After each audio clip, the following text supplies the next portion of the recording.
You have a buy rating on the stock. The target is $210.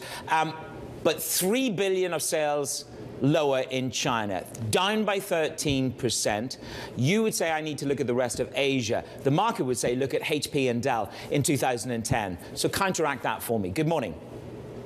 Yeah, good morning, and thanks for having me. So, we kind of look at where the negatives for Apple were. Clearly, you pointed out China down 13%. The guidance also was a disappointment. They try to back it out a little bit, given, some of the numbers that maybe seemed a bit too elevated a year ago on a tough comps. But notwithstanding, when you look at the China numbers, and by the way, it implies on a constant currency basis closer to mid-single-digit decline relative to the 13% decline.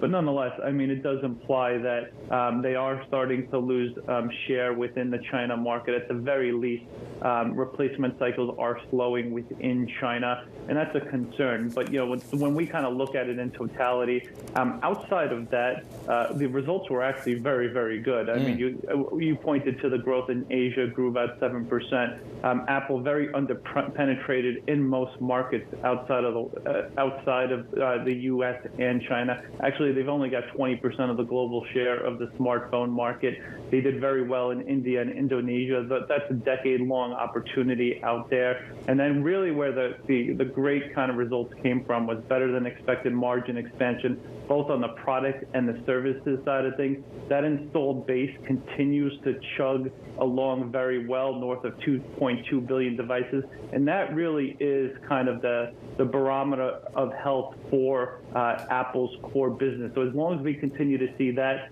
I think the bull case still remains there for Apple.